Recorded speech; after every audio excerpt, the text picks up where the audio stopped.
Hey guys, my name is Jim Brown. I'm here to talk to you guys today about distracted driving, primarily teen distracted driving and texting while driving. So, I'm a father, got 4 children, and all throughout their life I spent all this time trying to make sure these kids were safe.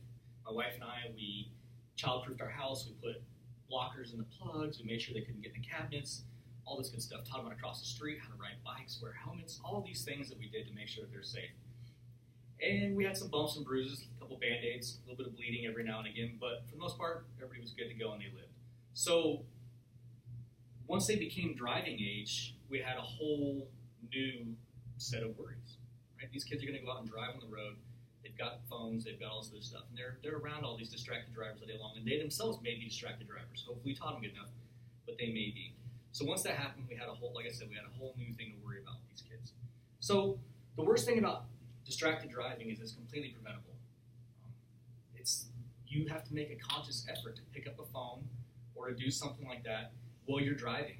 You have to make that conscious effort to pick it up and text or to pick it up and FaceTime or whatever else. And so again, it is completely preventable. So as parents, we need to protect our children from the dangers of texting and driving. I'm going to read some stats as I go through this stuff because it's really important that you understand the facts and the stuff that we can do to make sure our kids are safe. So according to a report published in Newsday, texting and driving has become a greater hazard than drinking and driving to teenage drivers. According to researchers at Cohen Children's Medical Center in New York, they've estimated more than 3,000 teen deaths and 300,000 injuries nationwide are a result of texting and driving. So that's annually. So if you break that down, roughly, using that stats and simple math, we can see that over 8 teens per day are killed. 8 children, 8 teenagers, 16 to 22 years old are killed every day from distracted driving, and right at about 3,000, or right at about 821 per day are injured by texting and driving. So if you look at that number, that's pretty drastic. More children are hurt from that than for anything else. So these numbers are just for 2013. So as of January 2018, the number's actually risen. There's about 3,500 killed annually, and about 3,000 or 391,000 are injured annually from texting and driving and distracted driving. So again, we see numbers.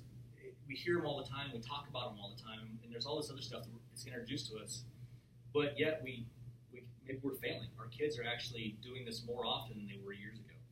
So texting and driving is especially dangerous because it incorporates all types of driving distractions. The first distraction is visual. They take their eyes off the road. They look down at their phone.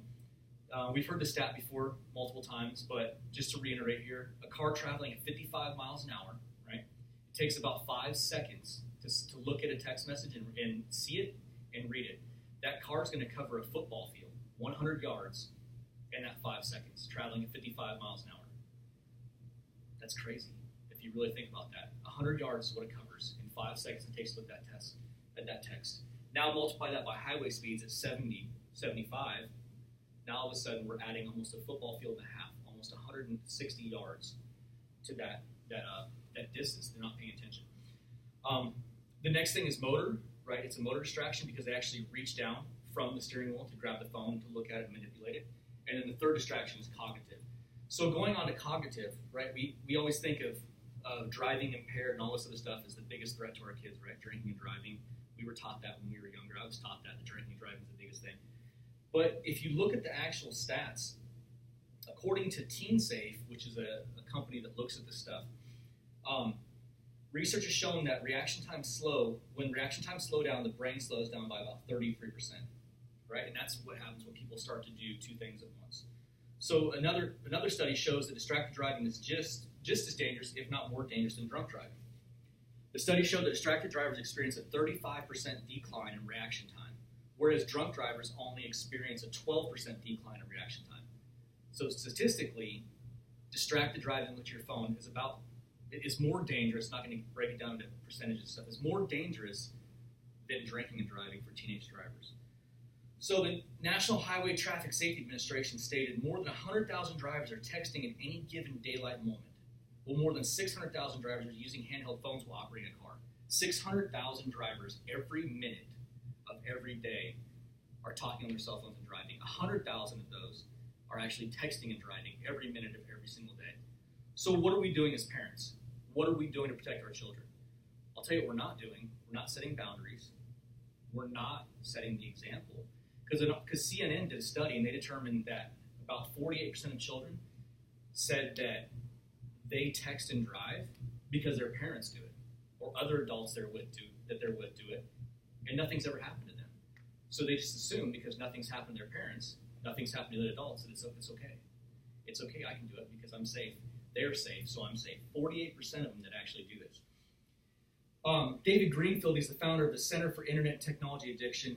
He says that the cell phone is the world's smallest slot machine. It affects the brain in the same way that drugs, primarily cocaine and heroin, affect the brain, especially of adolescence, that teenage years. It affects the brain exactly that same way. So gambling, drugs, and cell phones is a trifecta for addiction. So why is that? It's because of dopamine levels and all this other stuff that we know about causes these kids to get excited when they get text messages and everything else, and they get addicted to it. But how does that addiction turn into danger? It turns into danger because they thrive on it. They want to grab that phone.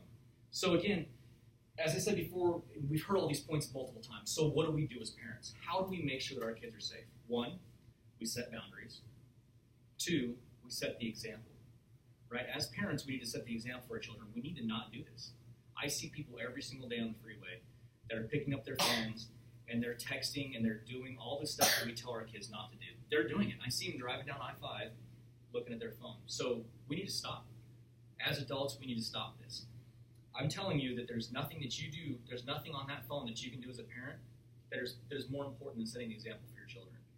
And again, if you catch your children doing this type of stuff or you hear about it, you need to take action. You need to discipline them. I know that's a big thing that nobody wants to do, but we need to discipline these children and make sure that they understand that there's repercussions. Instead of them going out and getting hurt or killing somebody else, isn't grounding them better? Isn't taking their phone away better than letting them die? So we've talked about all this stuff and we went through all these statistics, but still, I tell you, over 8 teens a day are killed by distracted driving and over 800 per day are injured. So according to the Center for Disease Control, right, motor vehicle accidents account for 73% of all teen deaths in the unintentional injury category. 73% of all teen deaths are caused by motor vehicle accidents. Out of those, 88% are caused by a cell phone. 88% of those are caused by a cell phone. So we've got to do something to prevent this. We've got to make sure our kids are safe. And I leave you with this thought. If you were told when your child was born that something you would do or something that you did would result in their death, would you do it?